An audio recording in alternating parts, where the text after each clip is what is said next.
We go to Lucas Tomlinson, who's waiting for President Trump to arrive in Kuala Lumpur. Lucas, you can tell me how to say that right and tell us your report.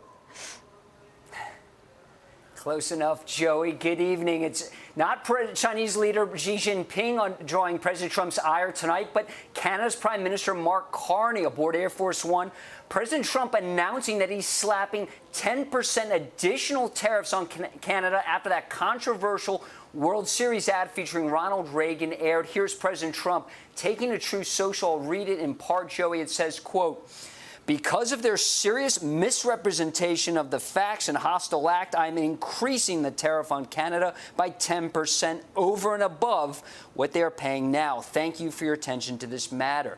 Now, Canadian Prime Minister Mark Carney arrived here in Malaysia earlier tonight. President Trump says he has no plans to meet him. The controversial ad the government of Ontario first ran during the Toronto Blue Jays playoff run, the ad selectively edited a speech by Ronald Reagan after the former president had put tariffs on Japan. Trump says, like Reagan, he believes in fair trade. The president spoke about the ad aboard Air Force One earlier. I heard they were pulling the ad. I didn't know they were putting it on a little bit more. They could have pulled it tonight.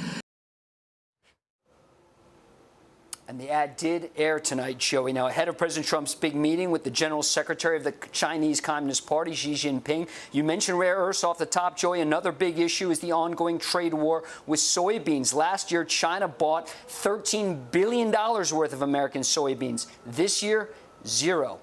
And as China is beefing up its forces nearby in the South China Sea, the U.S. is doing the same thing in the Caribbean, deploying the USS Gerald R. Ford aircraft carrier strike group. As you mentioned, she's the largest, newest, and most advanced aircraft carrier in the Navy's arsenal. She has electromagnetic catapults to launch planes, unlike the steam catapult carriers they've used since the 1950s. Sorry to geek out on the Navy there, Joey. And at least 10 suspected drug smuggling boats have been destroyed since combat operations began in the Caribbean since early September.